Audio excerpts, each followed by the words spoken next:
How to heal your digestion and allergies. Hi, everybody. This is Donna, and welcome to my home. And this is how to heal your digestion and allergies. I learned a lot about this from my daughter Macy when she was struggling with terrible food allergies, where she was allergic to just about, oh my goodness, 10 foods or more, because each week the list seemed to grow. And it was just wreaking a lot of havoc on her life because it made her stomach hurt every time she ate. And what I discovered along the way was cultured foods that I hadn't tried before. I started bringing them into our lives to try to heal my daughter. And what an amazing journey that was. Instigating all these foods into our meals was really fun, but also a real joy for me because Macy healed. It took about a month and her stomach stopped hurting every time she ate. And then it took about a year, and Macy could eat anything. She wasn't allergic to anything anymore. And when I began to tell my friends about this, it was so amazing because their children started experiencing the same things. Foods that they had eliminated for years, they started adding back to their diets. Foods that, weren't actually bad for you, but even food groups they were eliminating, they were adding them back with no problem. And that here all along, it wasn't the food that was the problem, it was that their guts were damaged. That's really the key. Our foods are so different today, the things that we eat. A lot of the food on store shelves wasn't here 100 years ago. We make our breads different. We preserve our pickles and our sauerkraut different. We use vinegars so that they can stay on store shelves forever, where they used to use these probiotic foods to preserve them. Because when you preserve these foods with probiotics and you eat them, you preserve yourself. And they also heal the gut, and they allowed for huge amounts of digestion issues to go away because they were basically pre-digested foods. And when you eat them with other foods, they help you digest those foods. And that's just with just a little amount. And that's what I loved so much about all of these foods was how easy they were to make, how easy they were to implement into anybody's diet, and what a difference they could make.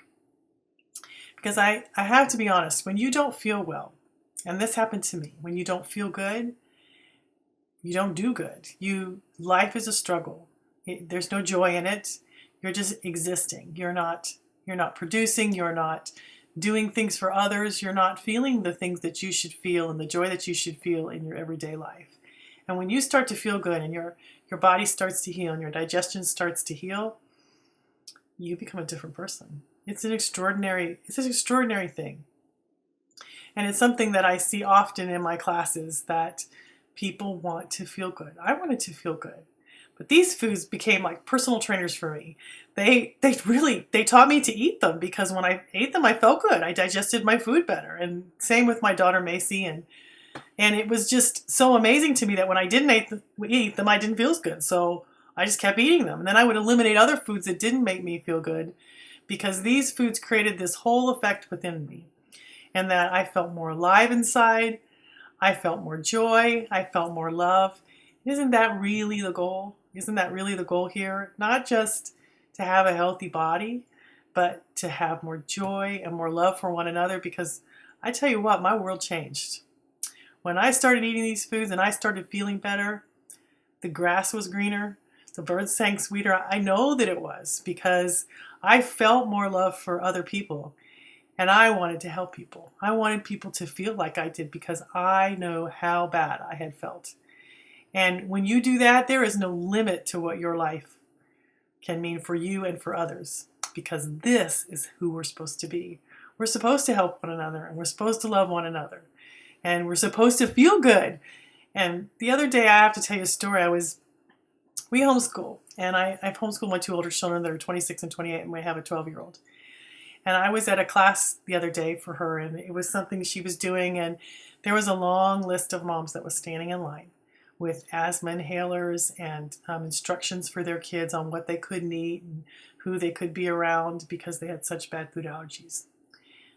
It broke my heart. It broke my heart to see that so many young children and moms are living their lives in these prisons because they don't they don't know any other way but to eliminate the foods and be careful because their allergies are so severe.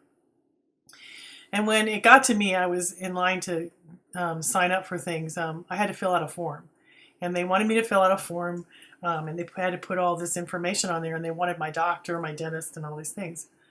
Well, Holly was, when she was born, my 12-year-old, she was a preemie, and they told me that she had a damaged immune system, and it was not a pleasant journey, but it's really how I found cultured foods. Anyway, she became one of the healthiest people in our family very quickly at a very young age because of cultured foods.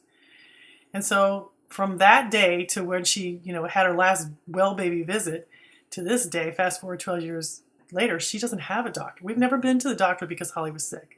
Not to say that Holly hasn't had colds and things like that, but she gets them and she gets over them very quickly, or she'll get something. For instance, she got chicken pox and she was doing cartwheels and handstands and wasn't sick at all. And she had a slight fever and chicken pox, and that was it. But I was giving her massive amounts of cultured vegetables and cultured foods. But she's never experienced something where I've had to take her to the doctor. Contrast that with my other children when they were growing up, because they're much older. We lived at the doctor. Ear infections, we were always one ear infection away from having to have surgery and put tubes in their ears. Whereas contrast that with Holly, who had a life filled with cultured foods, she doesn't have any of those problems. So I felt a lot of shame that she didn't have a doctor. They looked at me like I had 3 heads.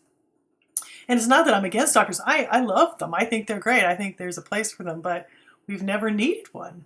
So I came home and I thought, that should be the norm. That should be the norm, that kids are healthy and their bodies are healthy. And I understand, because I wasn't like that with my other children, which they're not very happy with me about, that I didn't feed them this way. But what a wonderful contrast in my life that has been, to see, Holly grow up with none of the problems that my other children had when she had a rough start compared to them.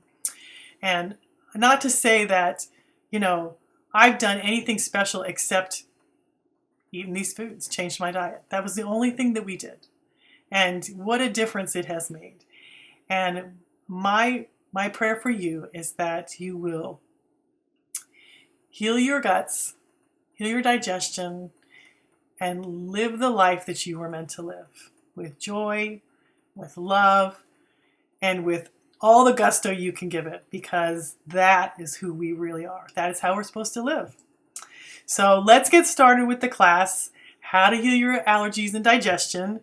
And I appreciate you. I appreciate you for buying my book, and I appreciate you for listening. And I hope and pray that I can help you.